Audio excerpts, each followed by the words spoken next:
Krishna, Krishna, Krishna, Krishna. Hare Krishna, dear devotees. Good morning. Buenos dias. And happy 11th day from the full moon, right? It is, in fact, Utpana Ukadashi.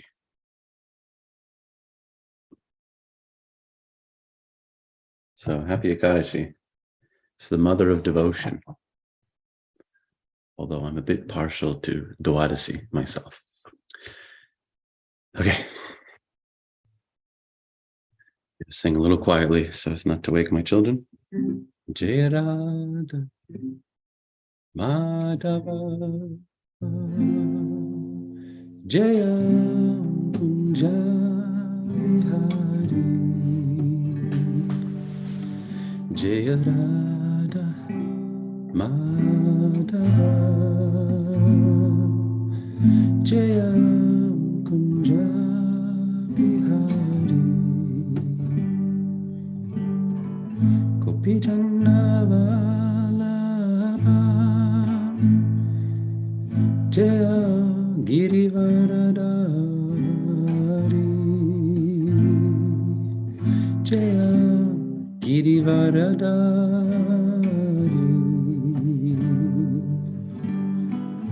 Gopi Jannavalabha Jaya Girivaradari Jaya Girivaradari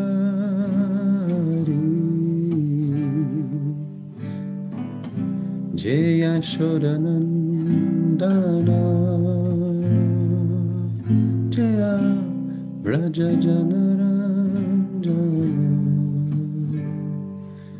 Jaya Yashodanandana Jaya Braja Janaranjana Jamuna Tiravanachari Jaya Kunja Bihari Jaya Kunja Bihari Jamuna Tiravanachari Jaya Kunja Bihari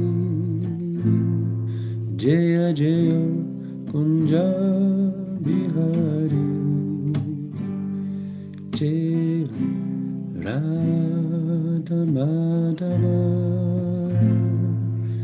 Jaya Kunja Bihari Jaya Radha Madhava Jaya Kunja Bihari Gopi Janavalabha Jaya Girivaradari Jaya Jaya Girivaradari Gopi Jannavalabha Jaya Girivaradari Jaya Jaya Girivaradari Yashodanandana Jaya Braja Janaranjana Jaya Yashodanandana Jaya Braja Janaranjana Jamuna Tiravanachari Jaya Kunja Bihari Jaya Kunja Bihari Jamuna Brahmachari Jaya Kunja Bihari Jaya Kunja Bihari Jaya Radha Madhava Jaya Kunja Bihari Jaya Radha Madhava Jaya Kunja Bihari.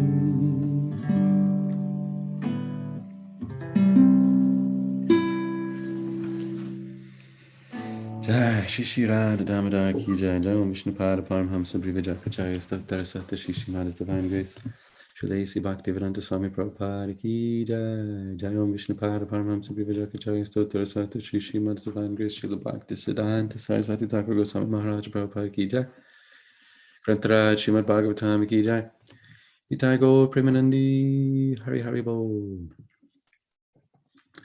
Nama Om Vishnu Padaya Krishna Prastaya Bhutale Srimate Devamrita Swami Namane Chai Purvarakshamcha Bhakta Charnavinita Paratata Pikananim Necessary Nama Nama Om Vishnu Padaya Krishna Prastaya Bhutale Srimate Bhakti Vedanta Swami Namane Namaste Saraswati Devi Gauravani Pajani Nirvishesha Shinyavari Paschatya Deshatarine. Reading from the Srimad Bhagavatam, Canto 4, Chapter 30, which is about Lord Shiva and the Prachetas. What is the title? The Activities of the Prachetas. Text number 2. And this is Vidura asking Maitreya for more information about the Prachetas. Kimbarhaspatyeha paratravata kaivalyanata priya parshvavartina asadya devam girisham yadrichchaya prapu param nunam ata prachetasaha. Kimbarhaspatyeha paratravata kaivalyanata priya parshvavartina asadya devam girisham yadrichchaya prapu param nunam ata prachetasaha. Kim Barhaspatyeha Paratravata Kaivalyanata Priya Parshvavartina Asadya Devam Girisham Yadrichchaya Prabhu Param Nunam Ata Prachetasaha. Nice verse. Word for word translation says Kim what? Kim means what? Like Kim Purusha. What kind of Purusha? What kind of man is this? Those are the species of Hanuman, Kim Purusha. What sort of man is this? Parhaspatya, O disciple of Brihaspati. Iha, here.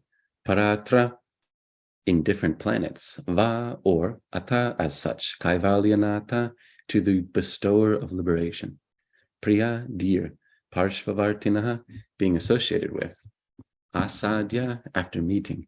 Devam, the great demigod. Girisham, the Lord of the Kailasa hill. Girisham. Like we have our Giridhari, we just sang about Girivaradhari, one who holds up the Govardhan hill. So Giri means a hill or a mountain. Yadrichchaya, by providence. Okay, I'm sorry for being a bit of a Sanskrit nerd here. Yadrichchaya actually means by one's will. There's a verse describing Narada Muni at the end of the 6th chapter of the 1st canto of Srimad Bhagavatam that says that he wandered by his own will, yadrichchaya, by his own desire. He goes wherever he likes. He's not bound by, certainly not by societal obligations or even karmic obligations. So yadrichcha, ichcha, means a desire, will. But when we say yadrichchaya, like whose big will, the supreme will, is the will of the Lord. And we conveniently call that providence. What is providence but the will of the Lord? So that's interesting. Prapuhu, achieved. Param, the supreme. Nunam, certainly. Ata, therefore. Prachetasaha, the sons of Barhishat. Translation and purport by His Divine Grace, A.C. Bhaktivedanta Swami Prabhupada ki jai.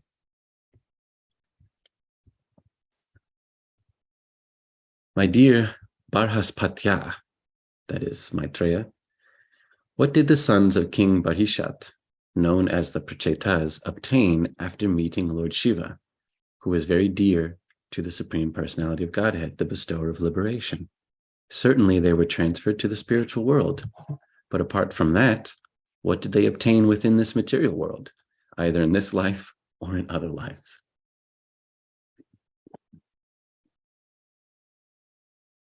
Perhaps this is relevant to us because, of course, we all want to be transferred to the spiritual world, but it'd be nice to have some things in this material world too, before we go back home, back to Godhead. Sometimes we still have some material desires. I think Prabhupada will mention that in the purport. Srila Prabhupada says, all types of material happiness are obtained in this life or in the next life, on this planet or on another. The living entity wanders within this material universe in so many species of life and so many planetary systems. The distress and happiness obtained during the span of life are called iha, and the distress and happiness obtained in the next life are called paratra. Prabhupada's being colloquial here. Iha means here, paratra means other places or other planets. So here and later. Some of our happiness and distress is coming right now. Some of it will manifest in other places, in other bodies, on other planets even. But it's all coming, whether you like it or not. As Narada Muni, anyway, I should wait to actually read the whole purport. But Narada Muni says something significant in that regard. We'll get to later. Lord Mahadev, Shiva, is one of the great demigods within this material world. Generally, his blessings bestowed on ordinary people mean material happiness. The predominating deity of this material world, Durga, is under the control of Lord Mahadeva, Girisha. Thus, Lord Mahadeva can offer anyone any kind of material happiness. Generally, people prefer to become devotees of Lord Girisha to obtain material happiness. But the Prachetas met Lord Mahadeva by providential arrangement. Lord Mahadeva instructed, in other words, they weren't approaching Lord Shiva for some material happiness. It's actually by the grace of Lord Shiva that they met him. Lord Mahadeva instructed them to worship the Supreme Personality of Godhead, and he personally offered a prayer. As stated in the previous verse, Rudra Gitena, simply by chanting the prayers offered by Lord Shiva to Vishnu, the Prachetas were transferred to the spiritual world. Sometimes devotees desire to enjoy material happiness also. Therefore, by the arrangement of the Supreme Personality of Godhead, the devotee is given a chance to enjoy the material world before his final entrance into the spiritual world. It's a sweet deal.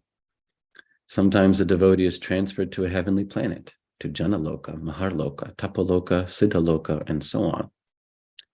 However, a pure devotee never aspires for any kind of material happiness. The pure devotee is consequently transferred directly to Vaikuntha-loka, which is described here as Param. In this verse, Vidura asks Maitreya, the disciple of Brihaspati, about the different achievements of the Prachetas.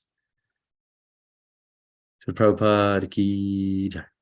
Om Jnanatimarandasya Gyananjana Shalakaya Chakshurumanitam Yena Tasmai Shri Gurave Namaha Shri Chaitanya Manobishtam Stapitam Yena Bhutale Svayam Rupa Kadamayam Didati Svaparantikam Vandeham Shri Guru Shri Yuta Parakamalam Shri Gurun Vaishnavamscha Shri Rupam Sagrajatam Sahagana Raghunathanvitam Tam Sajivam Sadvaitam Savadutam Parijana Sahitam Krishna Chaitanya Devam Shri Radha Krishna Paran Sahagana Lalita Shri Vishakanvitam Shcham He Krishna Karuna Sindhu Dinabandhu Jagatpate Gopesha Gopika Kanta Radha Kanta Namostate Tapta Kanchana Gaurange Radhe Vrindavaneshwari Vrishabhanu Sutta Devi Pranamami Hari Priye Vanchakalpatarubhyascha kripa sindhubhya evacha patitanam pavanebhyo vaishnavebhyo namo namaha. Jaya Shri Krishna Chaitanya Prabhu Nityananda Shri Advaita Gadadhara Shivasari Gaura Bhaktavinda. Hare Krishna, Krishna Krishna, Hare Hare, Hare Rama, Rama Rama, Hare Hare. What a glorious verse and what a glorious purport by His divine grace. We're so fortunate to have Srila Prabhupada giving us explanation, elucidation on the verses of Srimad Bhagavatam, because otherwise we would definitely draw the wrong conclusions, as has been demonstrated by others. Ambitious, upstart, professional Bhagavatam reciters. Where Prabhupada is, although the verse is referring to the material happiness that the Prachetas enjoy before liberation, still Prabhupada makes sure to clarify, a pure devotee never aspires for any kind of material happiness. That's what we should aspire for, to be a pure devotee. That's what pleases Krishna the most. Of course, Krishna is pleased even if we approach him for material happiness. He says 4 types of pious people approach me, right? Those who are in distress, those who desire wealth. He says it's a pious person. One who desires wealth, one who is inquisitive, and the one who wants knowledge of the absolute truth. Most of us are in the distress category. With a few exceptions, most of us are in the distress category. And so we took up Krishna consciousness. Even those of you who were fortunately born to devotee families, still, you had to make a choice at some point. And it's largely motivated by distress. So everything else in this world is just so distressful. But, Krishna says that's a pious person and they're dear to him. But he says of those, the one who is actually desirous of the absolute truth is most dear. It's most pleasing to him. So Prabhupada always makes sure to clarify without fail. He always points us towards pure devotional service. And we should always talk about it. And we should always encourage each other, even though, believe it or not, we might not be pure devotees. I'm certainly not, but I recognize a responsibility to put the focus on pure devotional service and to remind myself and everybody we can attain pure devotional service. It's not a fantasy. It is not a mystery. It is not some sort of magic. It's actually the most natural thing for all of us. It's there in our heart. Krishna Prema Sadhya Kavana. What is that verse? That Nitya Siddha, Krishna Prema Sadhya Kavanoy, that the perfection of every living entity is Krishna Prema, pure love of Krishna. That's our sadhya. We're doing our sadhana. Sadhana is our practice. Sadhya is the perfection of your practice. And that's Krishna Prema. What is the first line of that verse? I can't remember now. Anyway, Nitya Siddha, Krishna Prema, Sadhya, Kabanoy. So we shouldn't treat pure devotional service like it's some sort of fantastic, impossible accomplishment. It's actually the nature of all of us. It's what's in our heart. That is our original quality. So Srila Prabhupada never fails to remind us, pure devotional service is the goal, and that's what we should aspire for. And if we follow the examples of pure devotees, then it's much more attainable. It's not so mysterious. When we see someone who's a pure devotee of Krishna, or even hear about them, then we say, all right, actually, I can do that. I can be that. I can please Krishna in that way. Srimad Bhagavatam is meant to be empowering. It's not meant to just sell some idea that's impossible to attain. It's meant to empower us to please Krishna. Sometimes we hear devotees make an excuse. We read about Prahlad Maharaj or Narada Muni or something, and we think, yeah, they can do that, but they're pure devotees. Prahlad Maharaj can serve Krishna like that, but I'm not Prahlad Maharaj. That's Prahlad Maharaj. I'm something else. No, we're also supposed to be like Prahlad Maharaj. We're supposed to follow in his footsteps. You can't be Prahlad Maharaj, but you can be as devoted. Krishna isn't in your heart just as much as he's in the heart of Prahlad Maharaj and Narada Muni and Queen Kunti. He's in the heart of every living entity. We're also meant to be pure devotees, just like them. So we read Srimad Bhagavatam to be inspired about our potential, not just to fantasize about some impossible circumstance. So glory to Srila Prabhupada for always reminding us, pure devotional service. He never skips a beat. He never wavers. But he does, although he points to pure devotional service, it's like, this is how we preach Krishna consciousness. This is how Srila Prabhupada describes Krishna consciousness. The pure devotional service is the highest standard. You don't have to preach the lower standard so much because it happens automatically. You don't really have to encourage it. It'll happen. Different lower standards of mixed bhakti mixed with some desire for fruitive activity or for name and fame or for relationship or whatever. That stuff happens automatically. You don't have to really encourage it. It'll happen. We encourage pure devotional service, but also compassionately accommodate those who are not at that level yet. And that's what we see from Srila Prabhupada. And therefore, even as a sannyasi guru, still he helped people to engage in the marriage ceremony, helping grihastas to come together. And even though he explicitly said the grihasta ashram is like a license for sense gratification.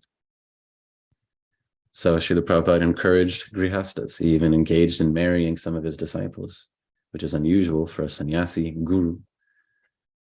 Unusual, maybe unprecedented. I don't know if it was unprecedented.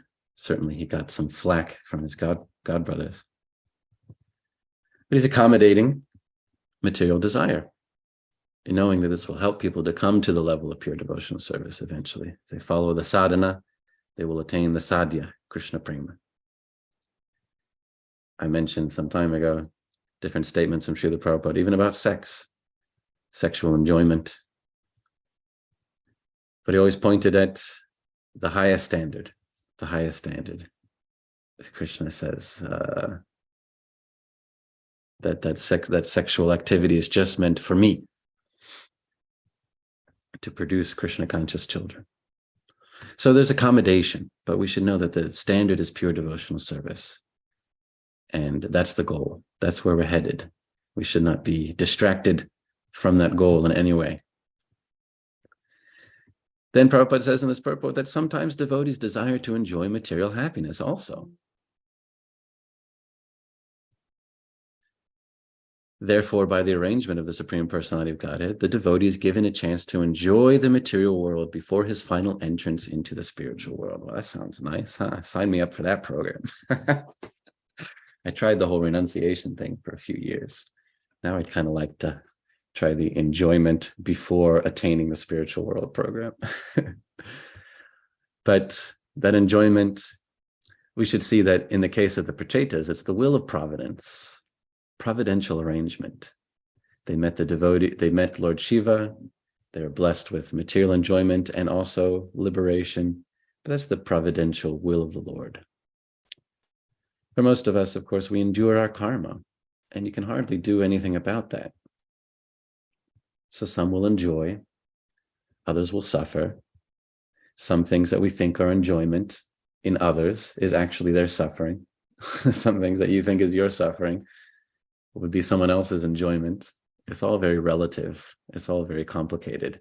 And therefore, it's not worth a lot of attention, which is why Srila Prabhupada focuses on pure devotional service. So what is it that Narada Muni says? I said I wanted to mention Narada Muni about the providential arrangement of happiness that the Prachetas enjoy. Narada Muni says in a really amazing verse, we should all learn this verse and contemplate it all the time. When we're concerned about our happiness, sometimes it becomes our concern, right? Am I getting enough happiness? Am I avoiding distress? We give a lot of attention to this, but Narada Muni says it's not worth a lot of attention. It's not worth the attention. The attention should be on Krishna. The happiness and distress comes automatically. What does he say? I'm going to read the Sanskrit because it's such an important verse. Tasyaiva heto prayate takovida nalabhyate yad brahmatam aparyada talabhyate dukavad anyata sukham kalena sarvatra gabiraram hasa. He says persons who are actually intelligent and philosophically inclined should endeavor They should endeavor for that purposeful end, which is not obtained anywhere from the higher planetary system down to the lower planetary systems. So he's saying you should endeavor for something which you can't obtain in this material world. That's Krishna.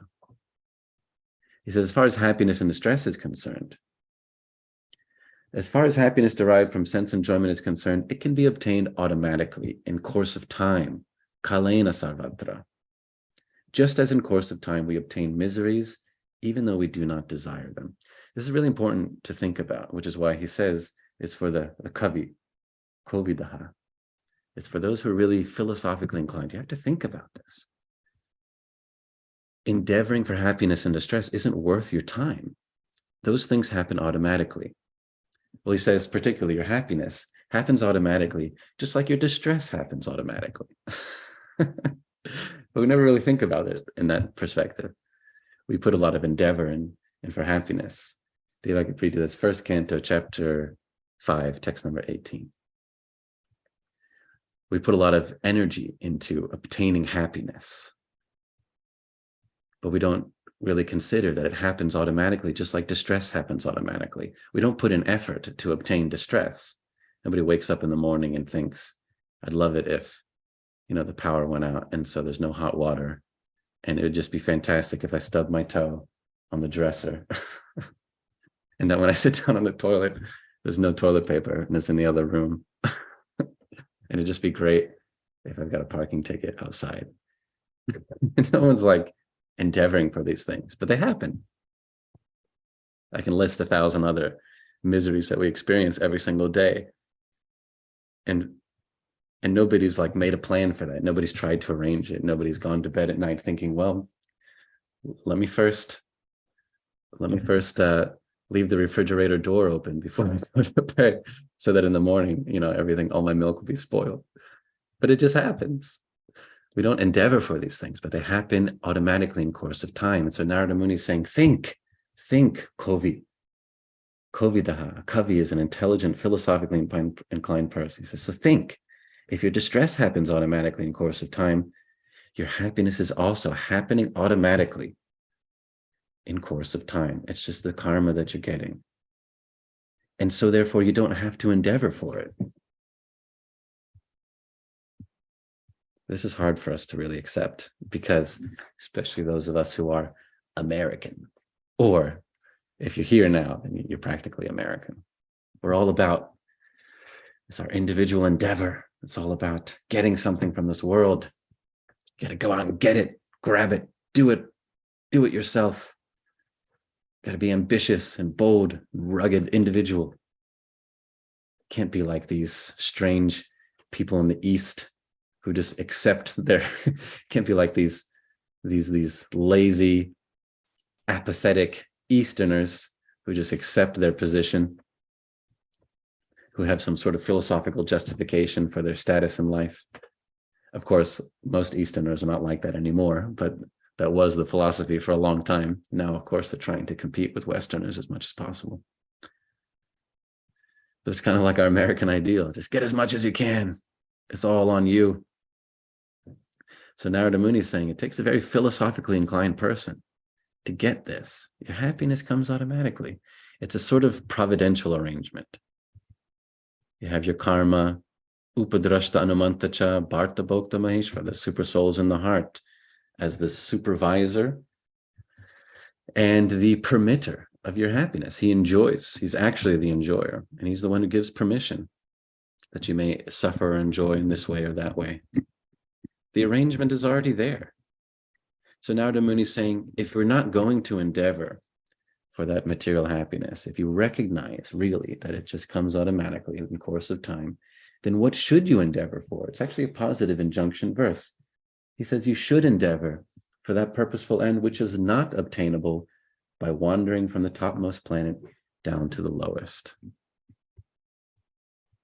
And that's what Prabhupada's saying in the first paragraph of this purport. The living entity wanders within this material world, within this material universe, and so many species of life.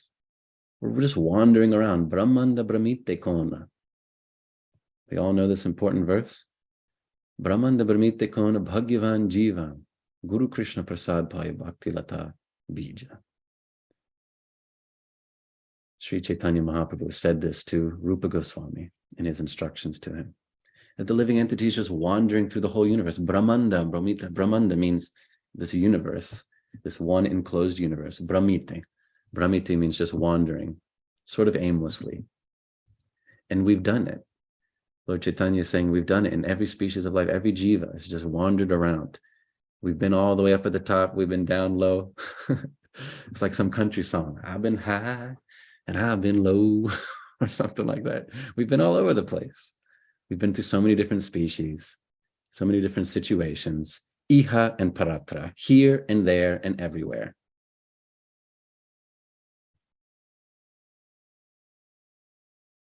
Brahmanda Brahmita Kona Bhagyavan Jiva. But then when we become very fortunate, Bhagyavan Jiva is really interesting, because usually the term Bhagavan, one who possesses opulence or is extremely fortunate, is reserved for Krishna, or maybe some very great devotee. Lord Siva is sometimes called Bhagavan.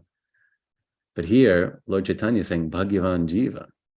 Even the Jiva can be very fortunate when Guru Krishna Prasad, they get the mercy of Guru and Krishna, and then that seed of bhakti is planted in the heart. That seed of bhakti, the Bhakti Lata Bija, grows from the heart all the way up to Goloka Vrindavan and blossoms as a little flower at the lotus feet of Sri Sri Radha and Krishna, as they're engaged in their swinging Julan pastimes. And if we're so fortunate, Srimati Radharani might just pluck that flower and give it to Krishna. Or maybe Krishna will give it to Radharani. Either way, we just want to be engaged in the service of the divine couple. So that's a very fortunate jiva who has the seed of bhakti planted in the heart, so that they don't have to do this wandering anymore. This Brahmanda Brahmite. We don't have to do this wandering. We don't have to sit around worrying about our material happiness anymore. It's a sort of anxiety. It's a distress. Chinta. Chinta is an anxiety. But Krishna says you should have chinta for me. Hold on. I'm going to throw some more Sanskrit at you. Where is that verse? What? Anyway, I won't be able to find it right now. But we have an anxiety for our material happiness. We're always like making these plans, and we're always scheming, and we're trying to make alliances with other people who might give us material happiness. We're trying to avoid those who might interrupt our material happiness. It just takes a lot of energy, isn't it? It just takes so much time and energy making all these plans and trying to fulfill them. And then we become devotees, or any type of religious person, and then we try to justify our material happiness in the scheme within the realm of religion. It's sort of like more sophisticated material happiness, and it's a little bit better, but still, it's a big energy sink. Should use a more scientific term. It is an energy sink. It's kind of just wasted, even if you're trying to justify it religiously. Well, now I'm a pious person, and I don't just enjoy illicit sex. I enjoy married sex. Now I'm a pious person. I don't just try to get as much money as I want. Now I have prosperity theology. The Lord has blessed me with so much wealth so that I can satisfy my senses. It's a little bit better, but still such an energy sink. Prabhupada wants us to be pure devotees. Krishna wants us to be pure devotees. Pure devotee is anya bilashita shunyam. They have no other desire than the desire to please Krishna. Anya bilashita shunyam. Jnana karma dhyanavritam. And they're not in any way covered or burdened by speculative knowledge, any sort of speculation or fruitive activity or anything else, adi, etc. They're not burdened by any of that. Anavritam, they're not covered by it. Anya bilashita shunyam jnana karma dhyanavritam anukulyena Krishna anushilanam bhaktiruttama. And they serve Krishna favorably. And that's pure devotional service. That's our goal. That's what Narada Muni is saying you should endeavor for. If you're actually intelligent and philosophically inclined, you should endeavor for that which is not obtainable by wandering, Brahmanda Brahmite, wandering up and down, iha paratra, here and there and everywhere. It's obtained from Krishna or from the pure devotee of Krishna, like Lord Mahadeva, Shiva, is going to engage the prachetas in pure devotional service with his prayer. So let us make that our goal. We don't have to just justify material happiness, and you can. We can. There's plenty of accommodation. Even in Bhagavad Gita and Srimad Bhagavatam, there is accommodation for material desire. But let's just go for the top. Let's just go for it. Let's really go for it and try to be a pure devotee of Krishna. That means every day, try to be more Krishna conscious, try to hear and chant more in the association of devotees, try to give Krishna consciousness to others. Push ourselves a little more rather than pushing ourselves for some more sense gratification. So you should be positively enthusiastic about pure devotional service because it is obtainable. That's why Krishna says, Bahavo Gyana Tapasaputamad Bhavam Agata. Many, many persons have attained pure love for me. He's giving encouragement. Many, many persons have done it. It's not such, we should say it is rare. Rupa Goswami says it's one of the 6 qualities of pure devotional service is rarely obtained. But still Krishna says, Bahavo Gyana Tapasaputamad Bhavam Agata. Many, many persons have attained this love for me by vitaraga, by akrodha. They give up their attachment, their fear, their anger. Manmaya mamupashitam. They take full shelter of me. And then many, many persons have attained this love for me. So let's get excited about pure devotional service. And Srila Prabhupada, of course, will never fail to remind us. That's the goal. So we'll hear about the example of the prachetas, how they meet Lord Shiva. He recites an incredible prayer. They recite that prayer, and they attain liberation. But even before that, they enjoy a lifetime of material happiness. So it is possible, but the pure devotee should not be worried about that at all. Pure devotee should just think, how do I please Krishna? And whatever may come for my body and for my mind, so be it. Whatever may come. But I don't need to endeavor for that. I just endeavor to please Krishna as much as I can, under the guidance of the pure devotee, spiritual master, and the association of devotees. And that is our happiness. Nitai Gaur Premanandi Hari Hari Bo. So, I know this is Bhakti 101 again, but it's still fun for us to hear about and chant about. So I wonder if some devotees would also like to share some thoughts on pure devotional service, if you can and are able, or if there's even questions, you're willing to put your Krishna consciousness at risk. Or we can just chant Hare Krishna. So thank you very much. Any questions or comments or additions or subtractions? Otherwise, I'll just quote some more ecstatic verses.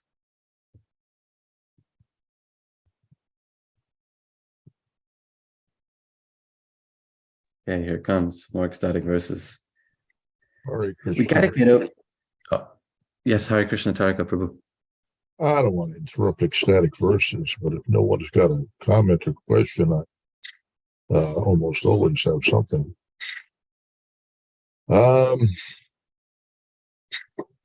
Bhakti 101, of course, is never old. It's always valuable to hear the same messages again and again, because our memories are very short, and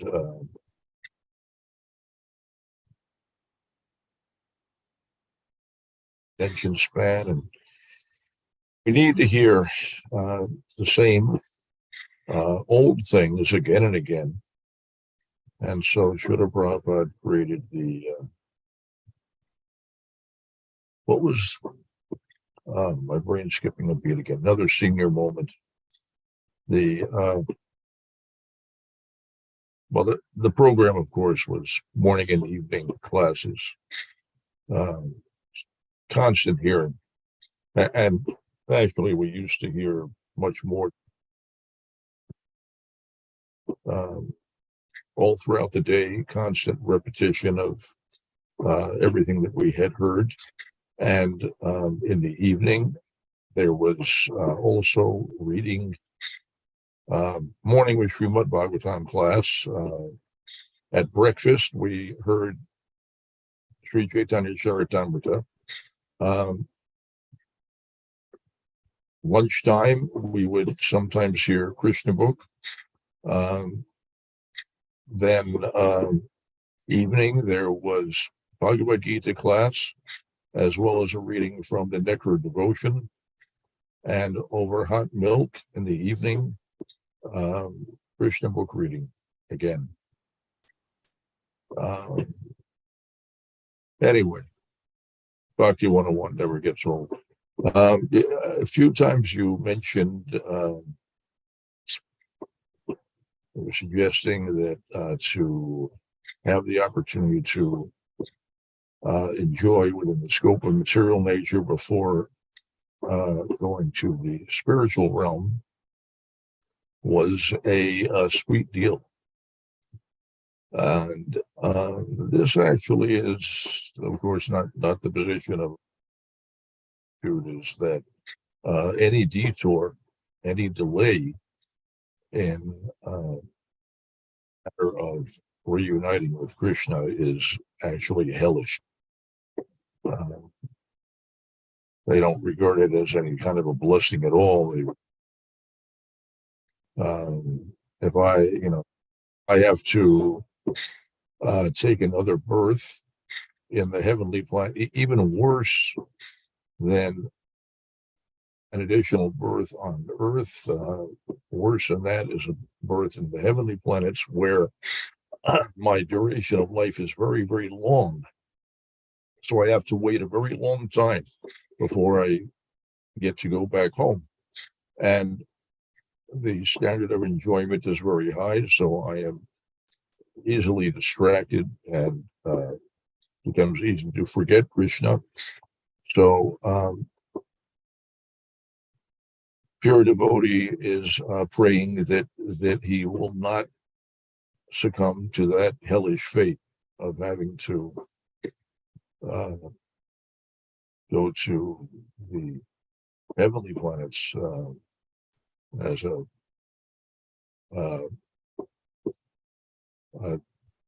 detour, a temporary stop along the way.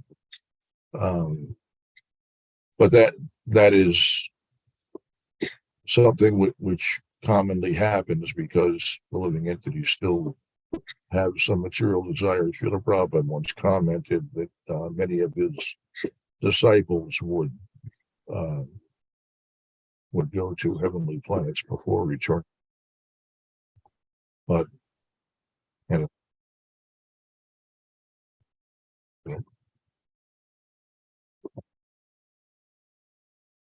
I think it's worth. Yeah, I think. Additionally, I think that if anytime we mention the license for sense gratification for the householders, it's important to also discuss the fact that for the benefit of maybe those who don't understand that Prabhupada explains that even for the householder, sense gratification, acts of sense gratification are performed with very great restraints. In theory, yes. Well, all right. So there are some that may indulge, but the actual prescription is for pretty great restraint. So that there's all kinds of inadvertent sense gratification in household life. Just simply the fact that a man and woman are sharing a domicile, associating with one another, seeing one another, hearing one another, speaking together. These are, it all entails sense gratification. But an actual grihasta is uh, endeavoring to regulate all of these things, because Srila Prabhupada explains that whether sex life is illicit or licit, it still entails great difficulty. There is a balance maintained in nature. It works is that to whatever extent we enjoy, to that extent we must also suffer. Narada Muni explains that actually, while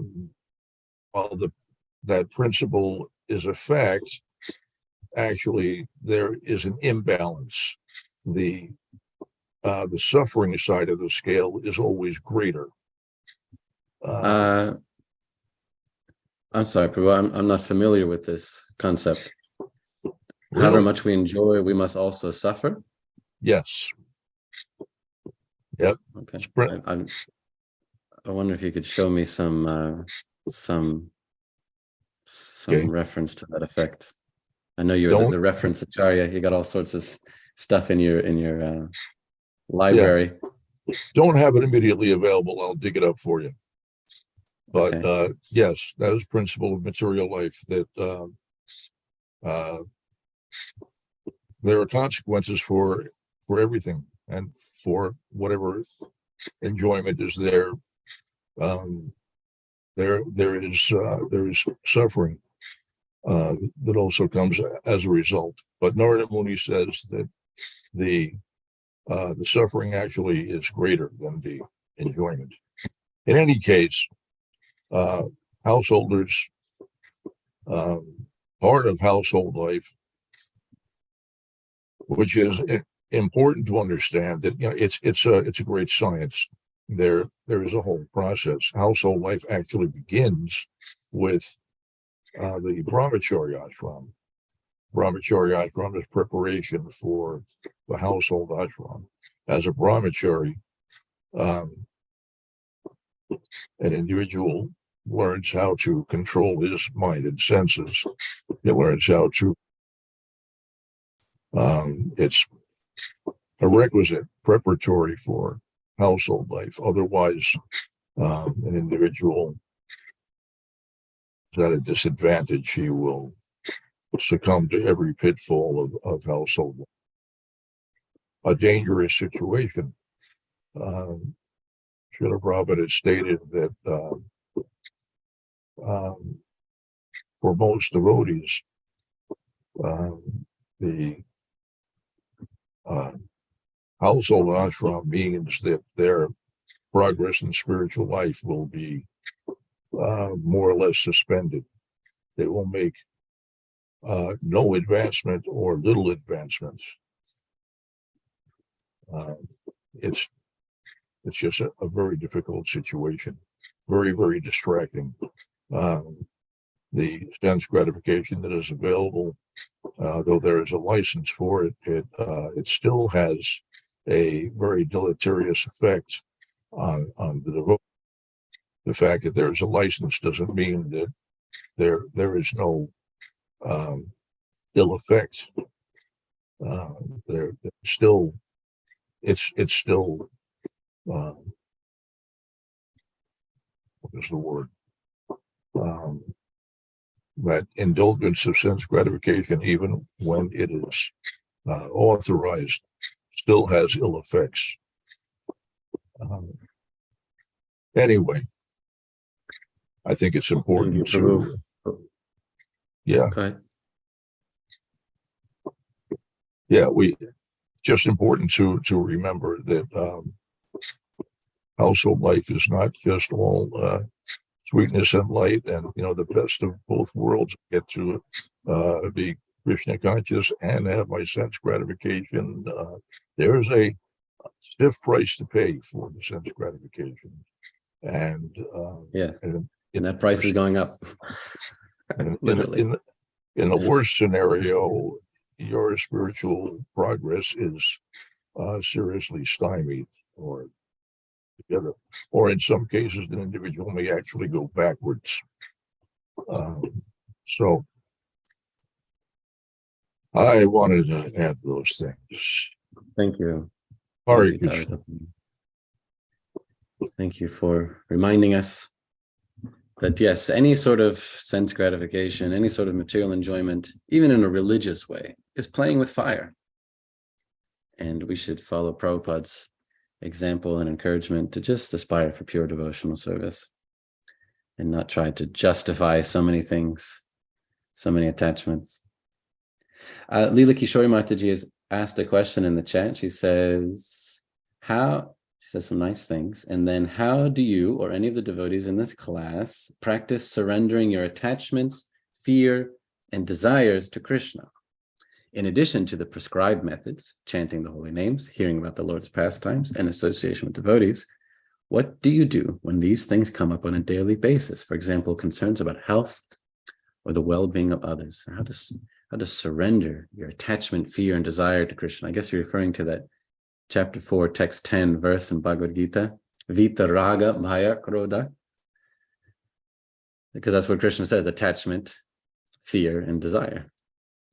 One who gives these up and takes shelter of me attains love for me.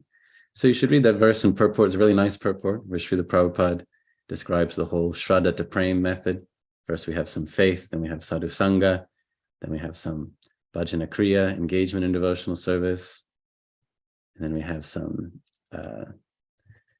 then after bhajana kriya, we're engaging in service, we're doing some devotional, the prescribed methods, as you call them.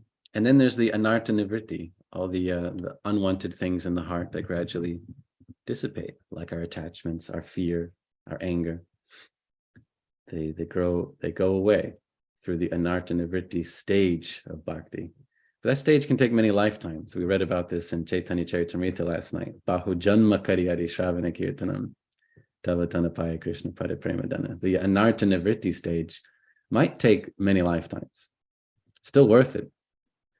But of course, it can be expedited in the association of pure devotees. So I just want to give encouragement to Mataji that this is part of our stage in growing in bhakti. We have faith in the Lord and we're engaged in devotional service, but to get rid of attachments, to finally be free from attachment, fears, angers, desires, it's a stage that for some can take a long time, for some it can be very fast. But we're all at that stage, and that's good. It's good that we're there, we're progressing. If I may say personally, when I have like a really specific concern, you said about health or well-being of others, I just pray to the Lord. There's 9 processes of devotional service, and one of my favorite is Vandanam. Vandanam means prayers. It's very nice to repeat the prayers made by other devotees. Srimad Bhagavatam is just full of so many prayers. If it vibes with you, if it really expresses also what you're feeling, then you can repeat that same prayer in front of Sri Sri Radha Damodar, in front of Krishna. Krishna has already accepted that prayer, so he likes it when we repeat prayers of his pure devotees. Or we can just pray ad lib from the heart, and you can be amazed at the results. We don't have time now, but some other day I'll tell you about the curse of Vishnu Maya, how I had a very strong attachment and I made a very strong prayer to the deity. I was in New Zealand, and then the reciprocation from the Lord was swift and powerful. And it resulted in a total upheaval in our brahmacharya ashram, total upheaval in my life, which Gurudev jokingly referred to as the curse of Vishnu Maya. It's a very long and dramatic story, but it gave me so much conviction that if you pray very intensely, the Lord can reciprocate. And so I don't pray intensely anymore. I did once, and he showed me his hand. So, but in all seriousness, that's my personal answer. And if someone else would like to add, please do. But we have a very specific concern. We can just pray to the Lord. We learn some of these beautiful prayers that we have in Srimad Bhagavatam and recite them out of concern for the devotees. And it's just so wonderful. Hare Krishna. Anyone else want to add to that, or shall we finish? Yes, we shall finish. Trying to understand the question. In addition to our practices, concerns about health or well-being of others.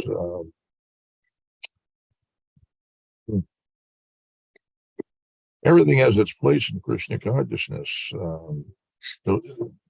Devotional life, devotional service is an art and a science, but everything has its place. Everything is done for Krishna's satisfaction. We don't neglect anything. Matters of bodily health, attention to. It's not something to be neglected. It's an important duty.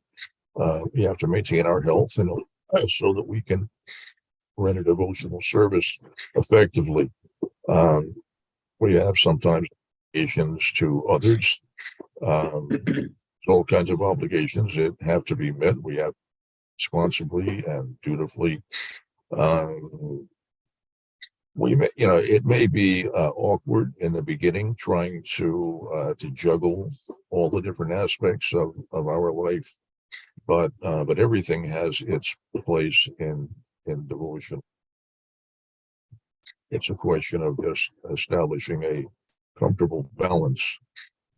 I don't know if I'm understanding the question properly or whether that helps in any way, but the essential thing is that everything is dedicated to Krishna. We work under the spiritual master. Try to stick to what is. Everything finds its place. That's all I've got. Hare Krishna. Thank you, Prabhu. Hare Krishna Mataji. I hope your health is well. Now I'm concerned, and I will pray for you. Hare Krishna. Of course, we have such a great example in our spiritual master. He's very health conscious. And that's how he surrenders to Krishna, is that he doesn't indulge in sense gratification when he's eating. He just eats eats such healthy prasadam. So we pray, but also we show that we believe that Krishna will help by doing our part, especially when it comes to health. Anyway, I hope that's relevant. Thank you so much for participating. Thank you, Tarika Prabhu, for always giving us so much perspective. We appreciate it very much.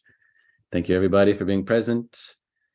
Thank you, Krishna, for bringing us all together, because otherwise, I don't think we have anything in common, all of us in this digital room. But we all have Krishna in the heart, and he's bringing us all together. Thank you, Krishna. Grantaraj Srimad Bhagavatam ki jai, Srila Prabhupada ki jai. Nitai Gaura Premanandi. Hari Hari Bo.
We'll be doing Guru Puja first.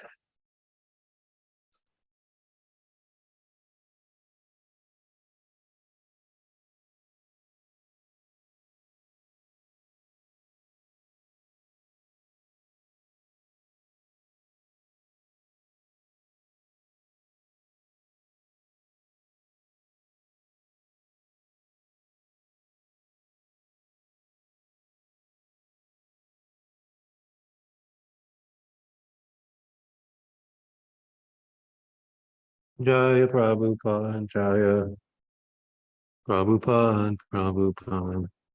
Jaya Prabhupada, Jaya Srila Prabhupada. Jaya Prabhupada, Jaya Prabhupada, Prabhupada. Jaya Srila Prabhupada. Shri Guru Charana Padma Kevala Bhakti Sarma Shri Guru Charana Padma Kevala Bhakti Sarma Mangalaya Manu Savadana Mate Yara Prasade Vai Bhavatoya Jaya Prasade Vai Bhavatoya Jai Krishna Bhakti Hoya Hey Krishna Bhakti Hoya Hey Guru Mukha Parma Vakya Shri Te Korea Asyam Guru Mukha Padma Vakya Te Korea Asyam Anasoriyo Mania Shah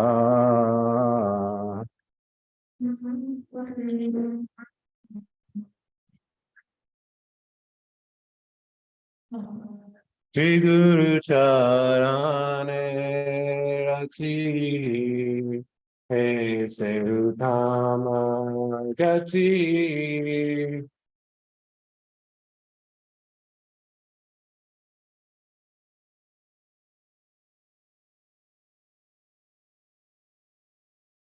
Vijay Prasade Pure Sarvasa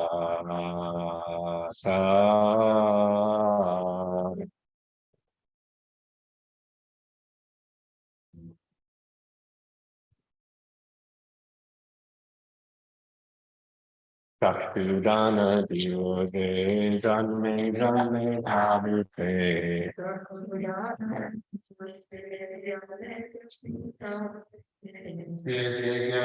Yede Prakashito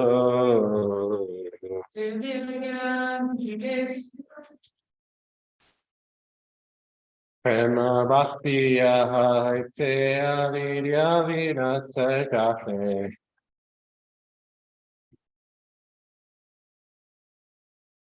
Peregaya Haratarito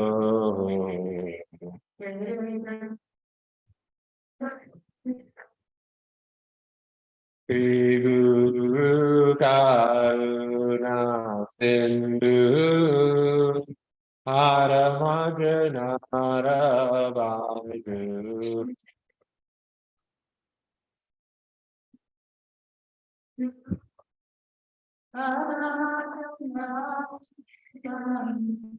Lokena Lokera Divana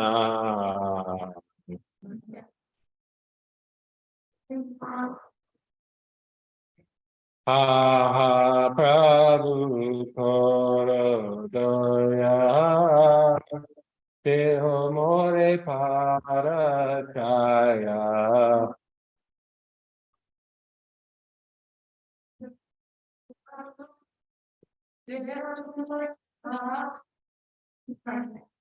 Ebe Josh Tribhuvana.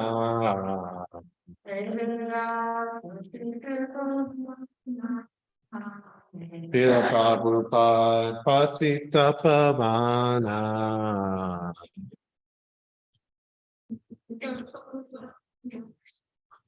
Jaya Jaya Prabhupada, Prabhupada, Prabhupada, Jaya Jaya Prabhupada.